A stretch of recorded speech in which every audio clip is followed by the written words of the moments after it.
Today, a leper is healed. The leper kneels down in front of Jesus and pleads, "Lord, if you want to, you can heal me." Both in the past times and also today, leprosy remains a fearsome disease. Its effects on the bodies of the victims are appalling. That is why the Jews had written the text that we had for the first reading today. A man infected with leprosy must wear his clothing torn, leave his hair undone, cover his face up to his upper lip and cry, "Unclean, unclean." This was to avoid any risk of contagion and to stop the disease from spreading in society, as we can understand. But it was also to safeguard the religious purity of the Jews. For in those days, leprosy was a sign of sinfulness. People thought that the lepers were under a curse from God. They were undergoing punishment either because of their sins or of the sins of their ancestors. The lepers lived apart, away from the villagers, and obviously could not enter any place of prayer. And so people thought that they lived also far from God. And here is Jesus, who comes to contradict all these presumptions. And that is the good news today. The presence of Jesus inspires so much confidence and hope in the leper that he forgets he must keep himself at a distance and yell, "Unclean, unclean."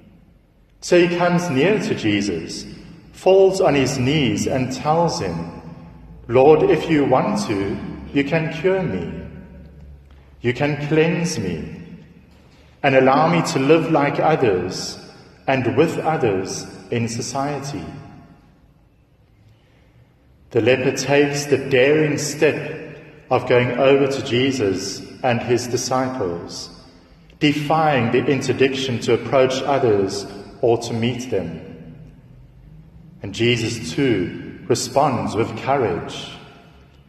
Jesus stretches out his hand and touches this man whose disease bans any touching. He touches the untouchable. He takes the risk of being banned himself by the authorities. There is a complementarity between the audacity of the leper and the courage of Jesus. They fit together. To the well-planned out death of this man, Jesus makes a life-giving response. Of course I want to. Be cured.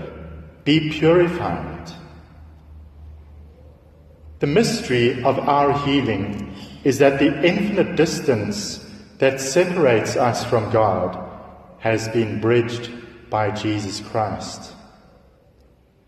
The healing of the leper is an act that can be compared to the resurrection of the dead and can be attributed to God alone. Christ is our model. When we hear St. Paul telling us in the second reading today, "Take me for your model, and as for me, I take for my model the Christ." How are we going to take Christ as our model? Today, all over the world, leprosy is being conquered.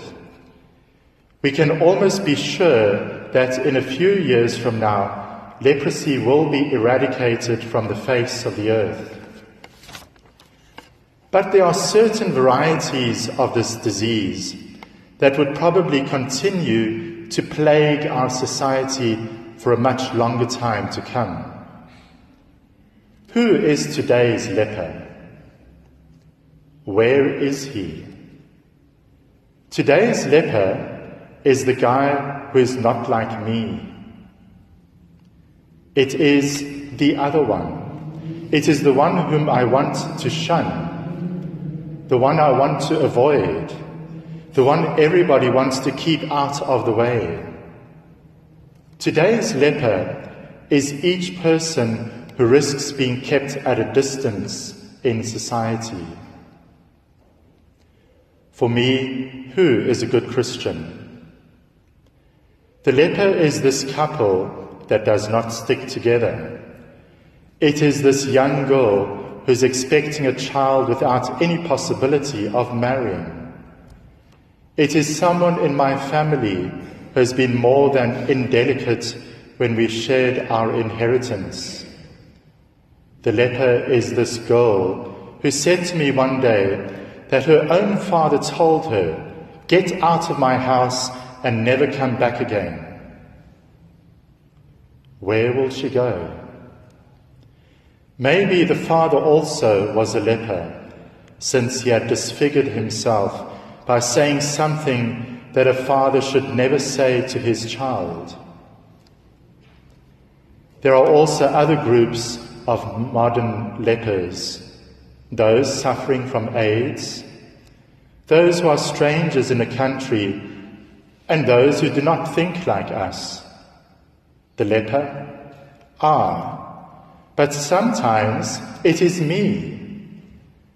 It is also me, the leper.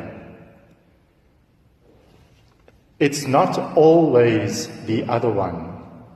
Sometimes it is I who become the leper when others do not want me, and it could be also because of my own self.